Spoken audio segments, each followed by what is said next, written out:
the board. Women just have a higher success and pass rate across all classes on average through C&M. We saw the same thing with the English classes here. But for some reason, men 35 and older were on board with the OER. They loved it. Women, not so much. So our request now is to ask you to go ahead and sit around 2 or 3 people around you and kind of think about that. What are your ideas about that? And what do you think we could do to alter these statistics? So to throw one thing out that Jennifer and I both talked about was, well, maybe these 2 groups don't have the same amount of access to internet.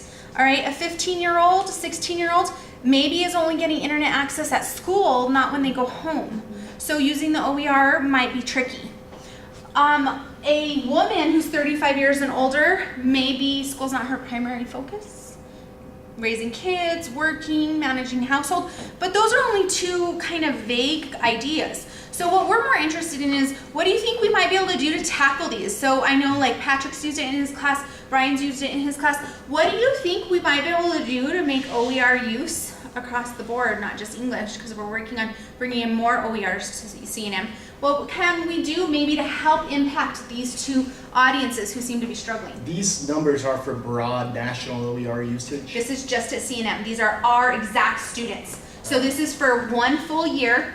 And so we looked at a total of 2,271 students who took the English OER in the fall and the spring, and we looked and we compared how they did compared to the students who were using a traditional textbook. So I thought the numbers weren't statistically significant when you showed us the chart earlier. That's why I'm confused. So this is what we learned. All right. So what we learned is when they looked at the big group of numbers, those numbers, the changes weren't, they were too close to be statistically significant.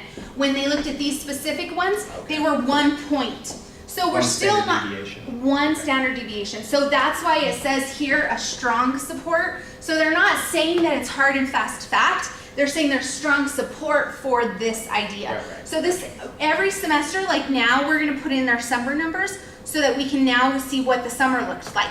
And so every semester, this data we'll be able to see new data. So what this is telling us, though, is based on our students, when we look at for 1 year and compare them, these younger students are struggling with the OER. And our older students, as this went up, they were struggling more with the OER. So that's kind of what we're thinking. So why don't we give you like maybe 5 minutes to talk about it, and then we'll come back and see if you have any ideas.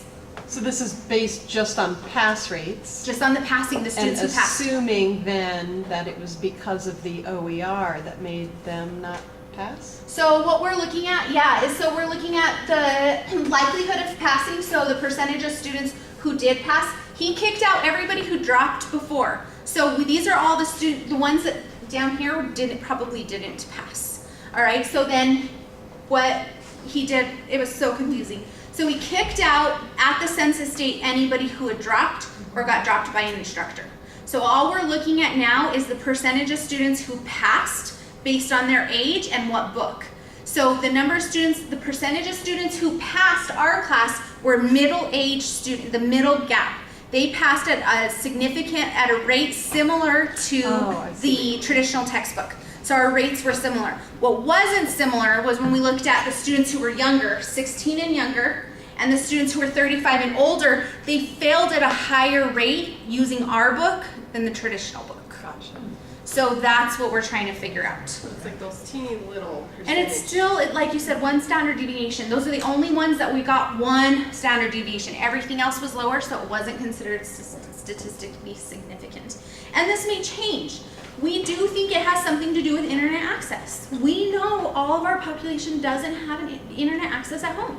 They have internet when they're on campus with Wi-Fi, but then they go home. Think about students who we know who live on some of the reservations. I've been told every semester, like, I don't have access when I go home.